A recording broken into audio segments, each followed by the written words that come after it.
El convento de la Virgen de las Huertas es el primer establecimiento de los franciscanos en Lorca y su fundación sobre la ermita de la Huerta de la que era patrono el ayuntamiento data de 1466. De la arquitectura que se levantó desde esa fecha hasta los primeros años del siglo XVI y que perduró en su lugar hasta la riada de 1653, nada sabemos con certeza. Como único resto conocido desde antiguo de todo aquel conjunto, ha quedado un relieve escultórico de la Piedad que algunos creen fue parte del retablo mayor, y Spinrael pensaba con mayor acierto que pudo corresponder al tímpano de la principal puerta de acceso al templo. En el año 2000 se llevó a cabo una excavación arqueológica realizada en una bóveda baja del convento que puso al descubierto algo inesperado: los restos de lo que se piensa puede ser un palacio de época califal, amortizado tempranamente, cuya estructura se reutilizaría como ermita en el siglo XV. Uno de los dos arcos polilobulados que han aparecido presenta un forro interior de cantería gótica y se especula con la idea de que fuera una de las entradas del antiguo templo.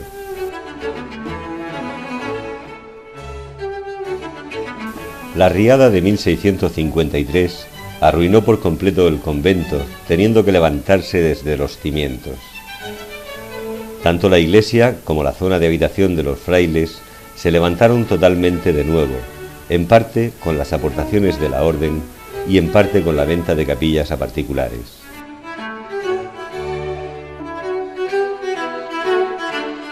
La iglesia es la típica del barroco murciano conventual, planta de cruz latina inscrita en un cuadrado con un desarrollo muy peculiar de dos naves laterales que tienen la apariencia de capillas adosadas entre los contrafuertes. El crucero presenta cúpula de media naranja y los extremos se ocupan con unos amplios presbiterio y coro. La portada de acceso a la iglesia se levantaba hacia 1690 y se puede atribuir a Lorenzo de Mora y Manuel Rodríguez Serrano, canteros que habían hecho una igual para el convento de Santa Ana en 1687.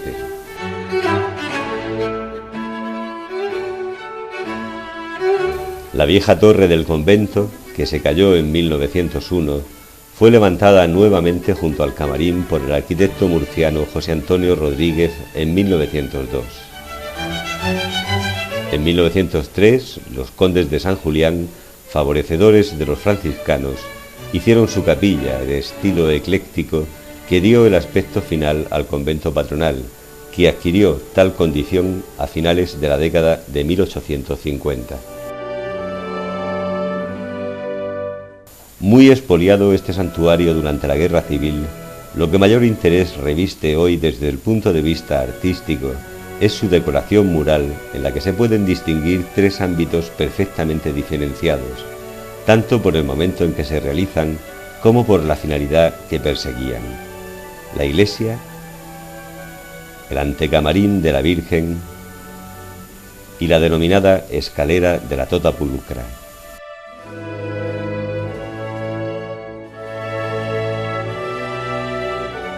Por las propias palabras de Morote, parece que tanto la formulación como el impulso para la realización material del ciclo que decora la iglesia se debió a Fray Juan Antonio López Malo. La idea general en que se sustenta es fácilmente apreciable si partimos para su lectura desde la cúpula del crucero. Allí se encuentra una exaltación del misterio de la Concepción Inmaculada de la Virgen en relación directa con la Orden de San Francisco, defensora ardiente de la declaración de este dogma y a la que vemos asistir en pleno, con el serafín San Francisco a la cabeza, a la coronación de la Inmaculada por la Santísima Trinidad.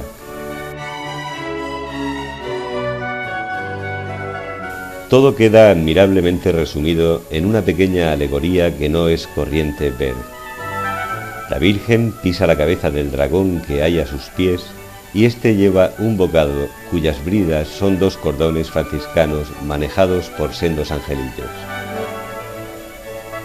Para la identificación de esta escena conviene ahora recordar la primera cita bíblica en la que quedó prefigurada la aparición de la nueva Eva sin pecado extraída del Génesis.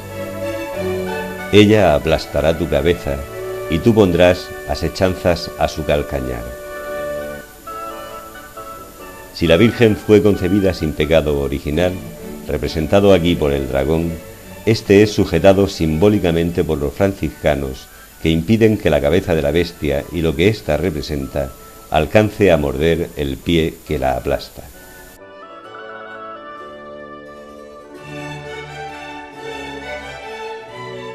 A partir de esta representación, el despliegue individualizado de personajes franciscanos adquiere un doble significado.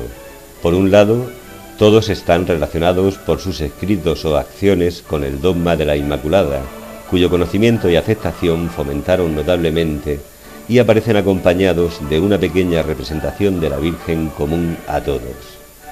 Y por otro lado, cada uno de ellos representa en sí mismo un modelo santo, virtuoso y ejemplar de comportamiento desde las diferentes funciones que les tocó asumir con respecto a la orden franciscana y a la Iglesia católica. No cabe duda que el ejemplo máximo estaba representado por Santo Domingo y San Francisco en su acción reparadora de la Iglesia, y por eso estaban colocados en la parte más visible del crucero desde la nave principal.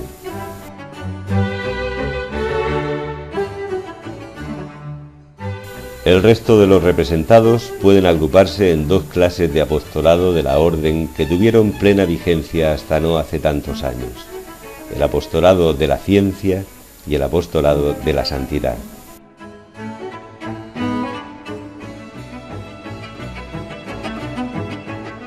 El primero, el de la ciencia, está representado por teólogos y papas.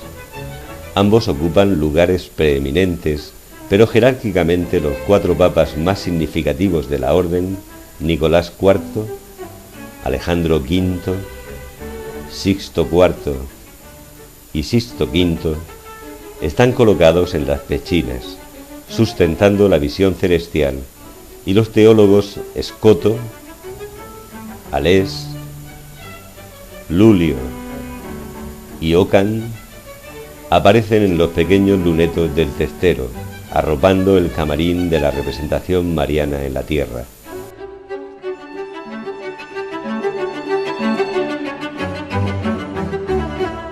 Los obispos franciscanos que, como pastores de la Grey, abren el paso al apostolado de santidad, están representados por San Luis de Tolosa y por San Buenaventura, situándose jerárquicamente antes que los santos distribuidos por la nave principal.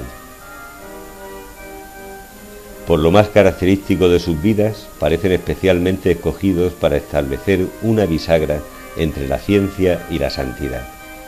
A San Luis, que murió siendo aún muy joven, se le recuerda esencialmente como a un magnífico predicador, mientras que San Buenaventura, cardenal obispo de Albano, doctor seráfico y discípulo de Alés, podría haber figurado con todo merecimiento entre los teólogos pintados en el testero.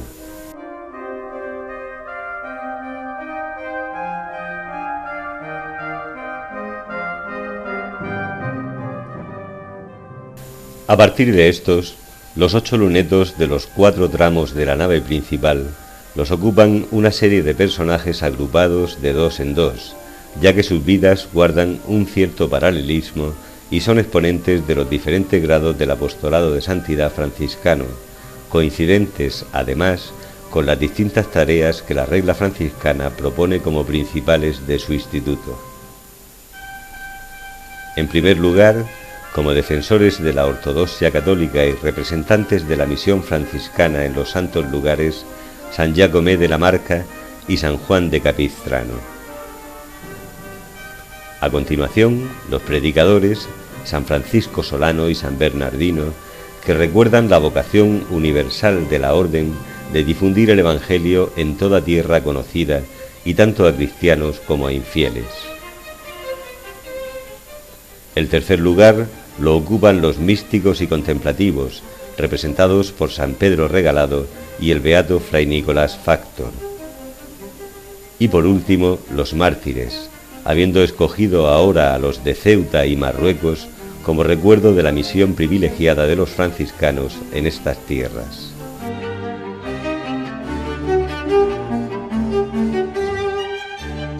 Las 4 batallas pintadas en el crucero constituyen en sí mismas un pequeño ciclo que no está relacionado directamente con los franciscanos, pero sí de modo indirecto a través de la devoción mariana que da nombre al convento.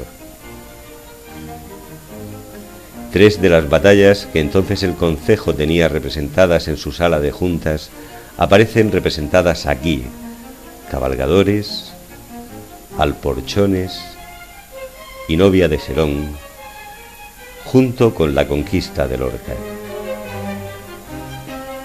La intención de estas pinturas es la misma que tenía un antiguo grabado de la imagen: unir de forma clara a la Virgen de las Huertas con el pasado bélico más glorioso de los lorquinos.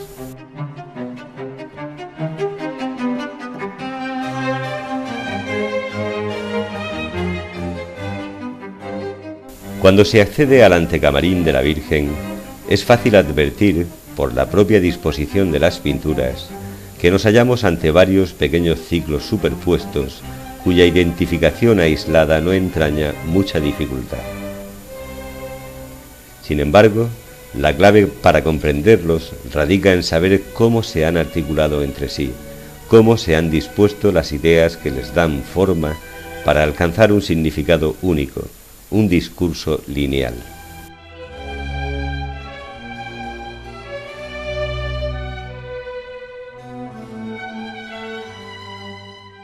Todo parece indicar que la primera parte del ciclo está relacionada directamente con las argumentaciones escotistas sobre el dogma de la concepción inmaculada de la Virgen. El ciclo comienza en la escalera de acceso al antecamarín, en donde se desarrolla claramente, en su punto culminante, la aparición sobre la tierra del pecado original, la expulsión de Adán y Eva del paraíso y la promesa de la redención a través de la nueva Eva, identificada con la Virgen en su concepción inmaculada, cuya venida ya se contenía revelada tanto en el primer libro de la Biblia como en el de los Proverbios, Eclesiástico, Cantar de los Cantares, etc. De ahí la cita expresa al Génesis bajo la Inmaculada de la Puerta y los versillos que explican de modo más asequible la cuestión. En las 2 quintillas que acompañan al querubín sobre la puerta, al final de la escalera, encontramos 2 proposiciones aparentemente contradictorias. La primera, el paso vedado al paraíso, en donde se encuentra el árbol de la vida, y la segunda, el acceso a un nuevo Edén en el que se nos promete un árbol de vida eterna identificado con María de las Huertas.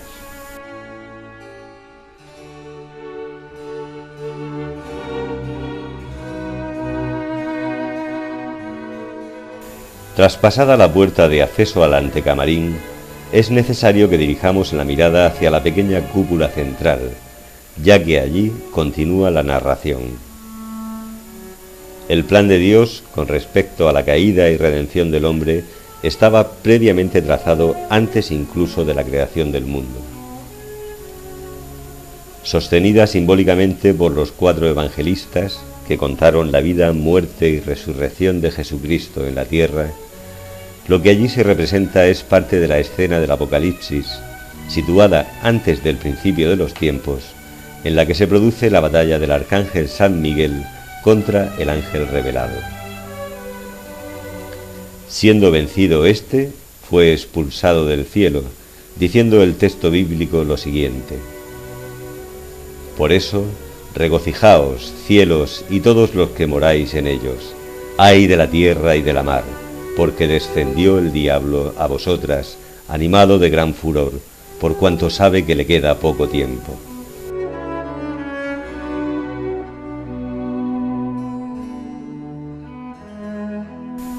A partir de aquí se representan los días de la creación con sus correspondientes citas bíblicas, hasta llegar al momento en que Dios puso a Adán y Eva en el paraíso.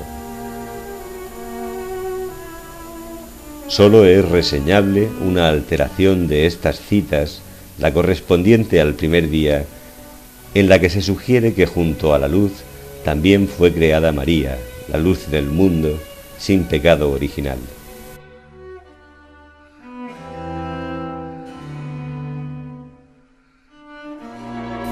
A insistir en esa idea de María como luz y árbol de la vida, de la más suprema vida en tanto que fue el medio principal para la encarnación del Hijo de Dios, venían los 4 lienzos repuestos hace pocos años por mano de Muñoz Barberán sobre la vida de la Virgen, que culminaban precisamente en el nacimiento de Jesucristo.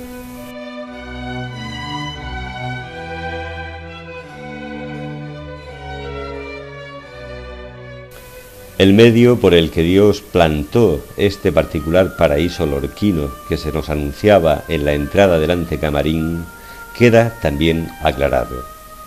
Bajo la vista de Lorca, en el intradós del arco, están en actitud orante San Joaquín y Santa Ana, contemplando una representación de la Inmaculada.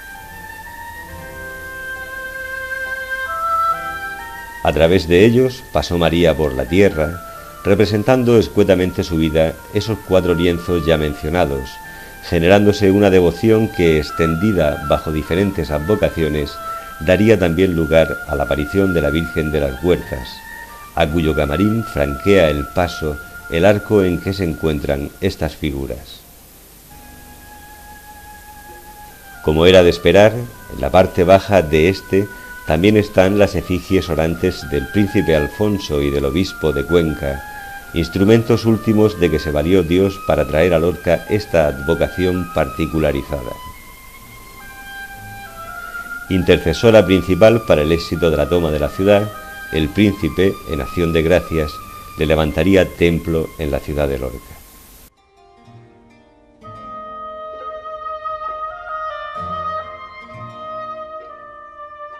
La protección de la Virgen de las Huertas en las batallas que Lorca mantuvo en el pasado y que ya vimos representadas en el crucero, vuelve a aparecer ahora concordando en alguna con las representadas en el crucero del templo.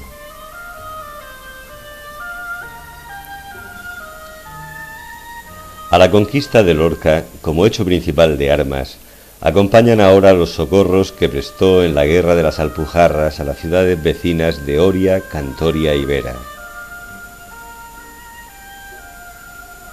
Al mismo nivel que estas representaciones bélicas, se encuentran los distintos reyes que favorecieron a la ciudad de Lorca, otorgándole privilegios, honras, exenciones y franquezas por los servicios prestados a la corona. Y el razonamiento para unir efigies reales y hechos gloriosos del pasado es bien sencillo. Si la Virgen de las Huertas favoreció los principales hechos de armas por los que los reyes premiaron a Lorca, realmente esos beneficios en forma de concesiones reales los debían los lorquinos a la extraordinaria mediación mariana. Al mismo tiempo, todos los reyes representados ofrecen sus coronas a la Virgen en señal del apoyo que la monarquía española siempre había prestado a la declaración del dogma de la Inmaculada que la Virgen de las Huertas podía representar como cualquier otra advocación mariana.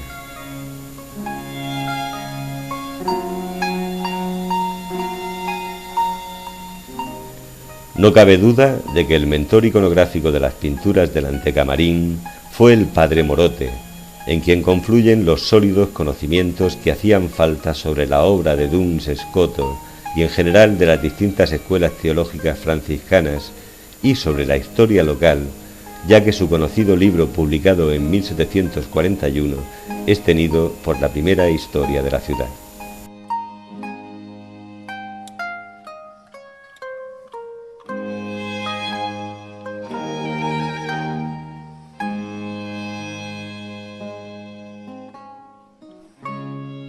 Para aquellos que no lo sepan, es conveniente advertir que escaleras de la Tota Pulcra, dedicadas a la Inmaculada, existen en todos los conventos franciscanos. En ellas, cada comunidad reza por la noche, antes de ir a acostarse, la antífona Tota Pulcra es María. Al ver por primera vez el conjunto de pinturas de esta escalera lorquina, la idea que primero brota es la de que nos hallamos ante un ciclo iconográfico dedicado a la Concepción Inmaculada, que entraña una gran complejidad.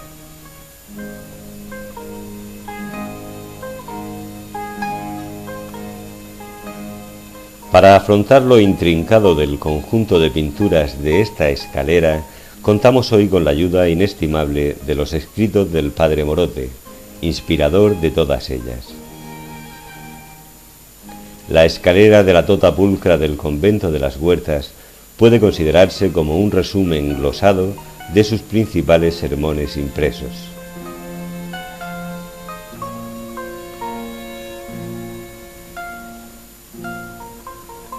El motivo principal que preside el conjunto es la identificación de la Virgen Inmaculada con la ciudad de Dios, un tema nada novedoso ya que estaba presente desde mediados del siglo XV en diferentes letanías.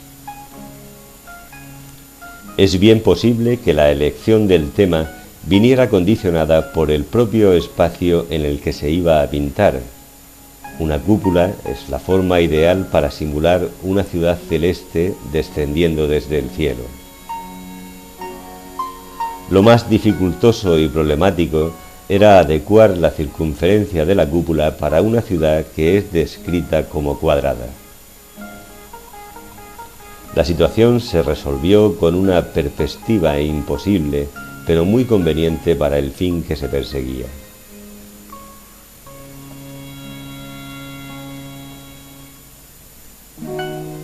Aparecen en esa representación los elementos más característicos de la Jerusalén celeste: el Cordero que irradia su luz a la ciudad, en sus 12 puertas 12 ángeles que llevan en las manos símbolos de los privilegios de María, y los 12 fundamentos de piedras preciosas sobre los que la ciudad estaba fundada que aparecen en la cornisa. Estas 12 puertas y 12 fundamentos pueden ser leídos, según el texto bíblico, como representación simbólica de las 12 tribus de Israel y de los 12 apóstoles.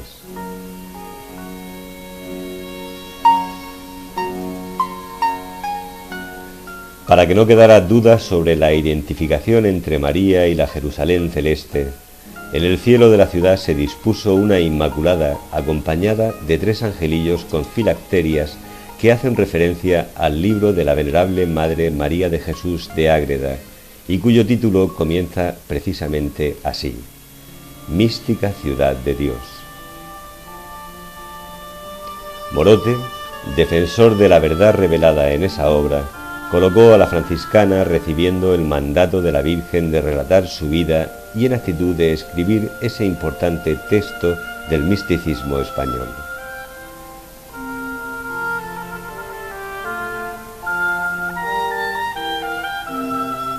Las pechinas de la cúpula, por su función sustentadora, son elementos arquitectónicos importantes y pueden jugar, por ello, un papel simbólico de primer orden.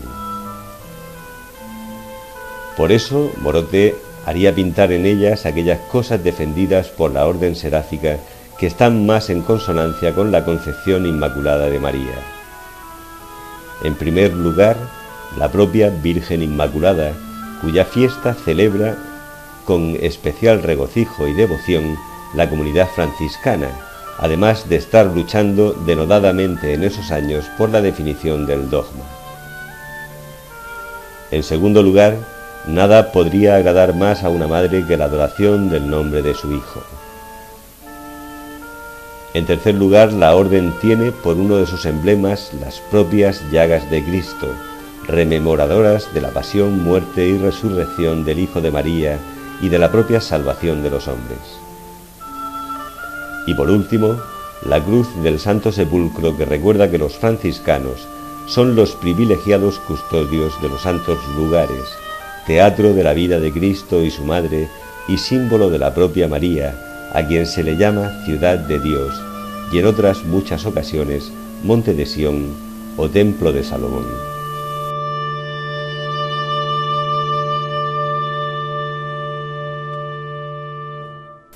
Para adentrarnos en el resto de pinturas de este espacio, el camino idóneo nos lo indican 3 frases que coronan cada uno de los 3 paños de pared. La principal está en el que hace frente a la escalera y se trata de una cita del libro de los Salmos. gloriosa dicta sunt de te, civitas Dei. Cosas gloriosas se han dicho de ti, María, ciudad de Dios.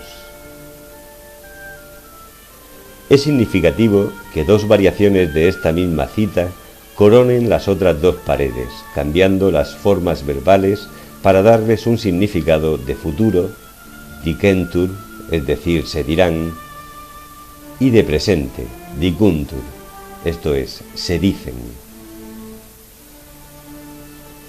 Siguiendo esta indicación y atendiendo a lo representado, el orden de lectura de las tres paredes principales de la caja de la escalera es el siguiente. Primero, el que contiene la Inmaculada con Santo Domingo y San Francisco. Después, el de la escena con San Juan en Patmos. Y por último, el de la Inmaculada matando al dragón y rodeada de personajes.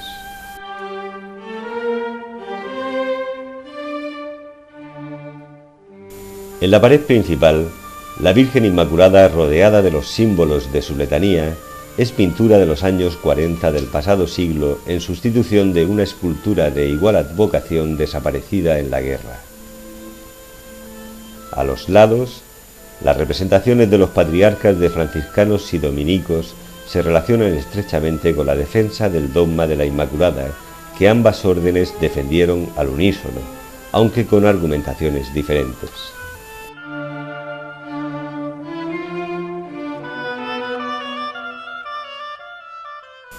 Asociada la Virgen Inmaculada a la figura de la mujer apocalíptica que venció al dragón, la Amicta Sole, procedería a continuar la lectura de este ciclo por el inicio de esa prefiguración, que no es otro que la visión de San Juan Evangelista en Patmos. Sin embargo, lo que se representa en la pared donde está San Juan no es eso. Convenía más la escena en que es llevado en espíritu a un monte alto donde se le iba a mostrar la ciudad santa. Así aparece en la pintura de la escalera, sentado sobre un monte, con el águila llevando un tintero en el pico, mirando hacia la Jerusalén nueva que desciende del cielo y escribiendo cuanto veía. Toda la compleja simbología que acompaña a esta figura del evangelista remite a aquellas prefiguraciones y anuncios que se habían hecho de la mujer que habría de vencer el pecado.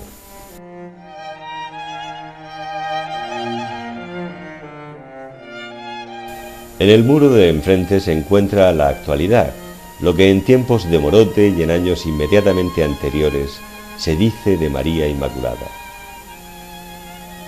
Aquí sí se encuentra esa figura de mujer con alas de águila descrita por San Juan en el Apocalipsis, que simbólicamente vence al dragón no con su pie, sino con un estandarte que tiene por escudo el de los Austrias españoles, ayudando a clavarlo sobre la cabeza del monstruo el mismísimo San Francisco como mejor representación de la orden franciscana.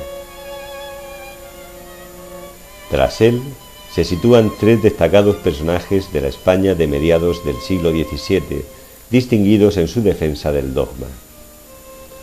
Felipe IV, que lleva en su mano una carta dirigida a Alejandro VII en recuerdo de las que hizo enviar a Roma por comunidades religiosas, cabildos catedralicios y obispos en favor de la creencia en España del misterio de la Concepción Inmaculada. La venerable Madre Sor María de Jesús de Ágreda y el franciscano Pedro de Alba y Astorga, defensor acérrimo del misterio inmaculista y escritor incansable a este respecto.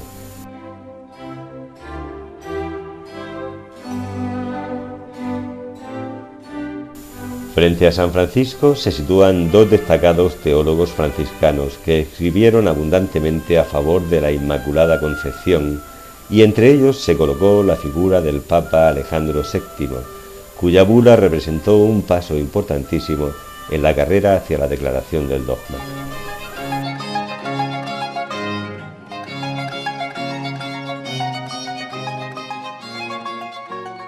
La importancia de todas las pinturas murales que decoran el convento, a pesar de no ser de una primerísima calidad artística, radica en que componen uno de los ciclos pictóricos religiosos más extensos y de más complejo significado de cuantos se conservan en la región de Murcia, y también uno de los más representativos de la orden franciscana.